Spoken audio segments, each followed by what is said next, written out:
join us only through the sound of my own voice. That is a nightmare. Game number 1 here, Grand Finals. We have Chavo and Retro on the winner side of things, going up against Sice and Ale on backhand. I am honestly surprised that Sice and Ale didn't ban Batcave. Me too, to be very honest. Because of Finn. Finn and Batcave are best friends with the down smash and the spikes and all this stuff going on. As he almost finds one right there, yeah. I think part of it is that, you know, Sice is also very beneficial here. And the thing is, though, that it's just most of the time that you've tried to stall out with those rages, you've been punished by it of late. And I think that's going to play against you. So having more range might work as he finds him in the air already with the up special, and that's going to take out the first stock. Absolutely. That was a great little bait and switch by Chavo. He just he saw him up high, went up to capitalize with the backpack for a free KO. Yeah, and he did that after stalling too. Like he waited for the defensive options first. But now for look at that. Ale thought that he had a free range punish on that sider, and then Chavo dipped in immediately to go find that downer. It's like the way that these two have been communicating with each other, especially with the tether attached, it's been really good. I think that this is like I think the Rain Dog is the actual problem. And they keep trying to jump after him, but because of how mobile Chavo is, it's hard to get him. They finally find one there, though.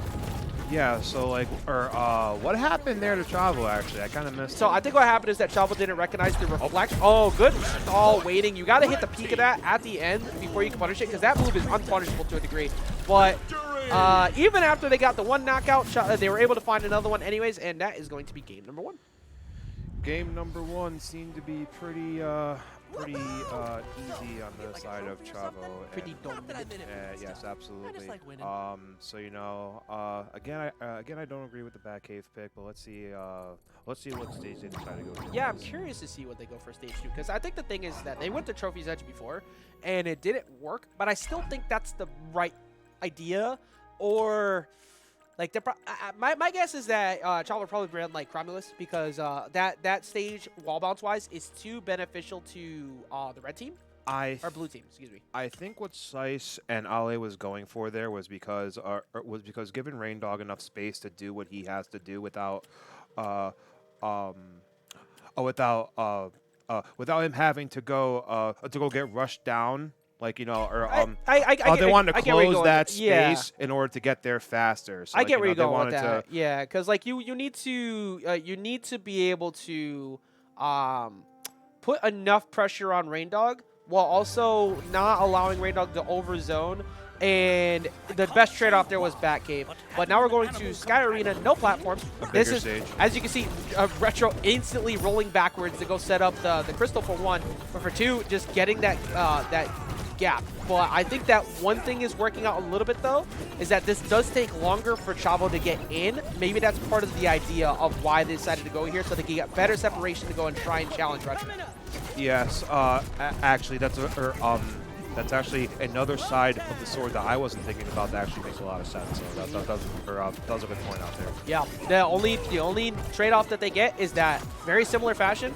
Cake doesn't have the fastest mobility, so it's going to be very hard whenever they're getting the double ups on Shaggy like that to get in.